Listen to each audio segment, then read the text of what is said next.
Hajde, izaberi jedan broj, sigurno ćeš pogriješiti.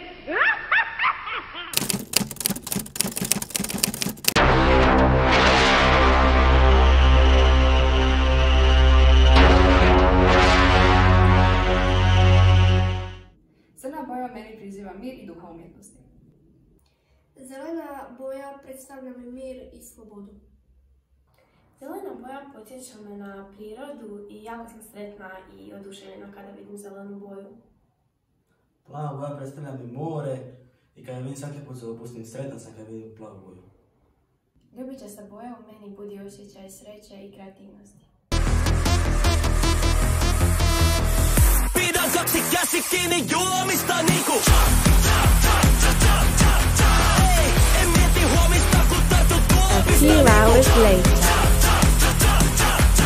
Ei, on olla sekaisin ja vapaa huolista niinku. Ei, ja me jatka kunnes ennenä pysy. Na slici sam nacrtala nekakve ljubičaste životinje i iza sam nacrtala livadu punu ljubičastog drveća. Zašto si baš to naslikano povezala s bojama koju si odabrala? Pa zato što sam htjela da nekako bude posebno, zato što je i meni ljubičasta boja vrlo posebna. Naslikao sam drvo, smaragd, izvanzemaljce i travu, zato što mi to, kad vidim zelenu boju, prvo padne na pamet.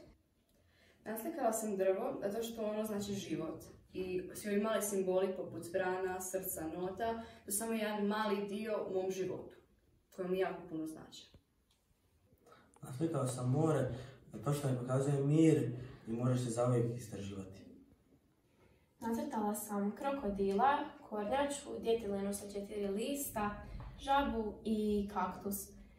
Povezala sam to sve sa zelenom bojom zato što je to u prirodi zelene boje, a pogotovo sam odabrala kaktus zato što je on sam po sebi poseban.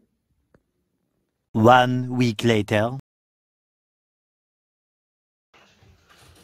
Znanstvenici također kažu da zelena boja poboljšava vid, te je to razlog zašto su u većini škola ploče zelene boje.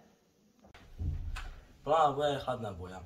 Ženski džemperi najprodavaniji su u plavoj boji jer žene misle da se muškarcima to sviđa. Zanimljivo za crnoj boji je to da je prvi auto ikad proizveden zapravo bio crni. Također i prve vjenčanice su također bile crne. A za sve ljubitelje shoppinga to je najsretniji dan za njih, a to je jedan jedini Black Friday. Zelena boja smanjuje stres. Ljubičastu boju povezujemo sa kraljevskom moći. U prošlosti bila je vrlo skupa te je bila jako teška za napraviti. Some time later.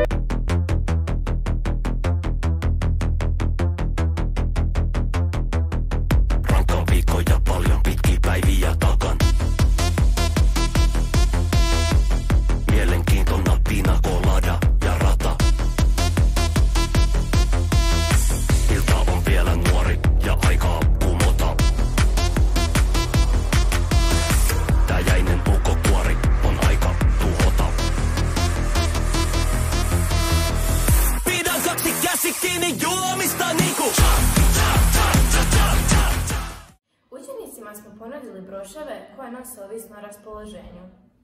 Može li boja biti znak? Da! Opet taj ponedjeljak. Idemo u kino, napokon. Joj, opet sam dobio jedinicu iz povijesti. Ja to mogu!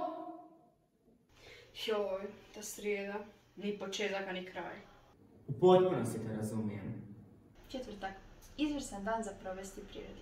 A tko zna, možda i popravim i dioptriju. Opet grošak. Yes, napokon da sam dočekala i taj zlatni petak. Znam da voliš broševe, izvoli. Hvala. A few inches later. Značenje boje je subjektivno. Svatko od nas doživljava boje. Biološki. Osobno. Kulturološki.